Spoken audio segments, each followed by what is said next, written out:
Det tag, du ser lige nu, er faktisk et stort, usynligt solcelletag.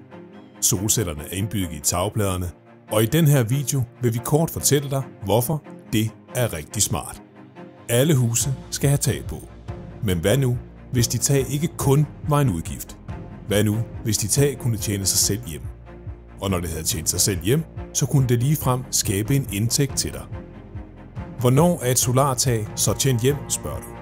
Det kommer an på flere ting. Eksempelvis størrelsen på taget, mængden af sollys og af strømpriserne. Hvis vi som eksempel antager, at vi lægger et tag på 150 kvadratmeter med lige fordeling af aktive og inaktive plader, hvis strømprisen er på 2,60 kroner per kilowatt, og der bliver produceret 11.000 kilowatt per år fra taget, så vil det tage ca. 12 år at tjene sig selv hjem.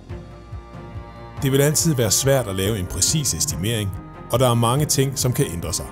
Men uanset hvad, så køber du et aktivt tag, som med tiden tjener sig selv hjem, og ikke et tag, som du skal afskrive hvert år. Se mere om solartag på vores hjemmeside.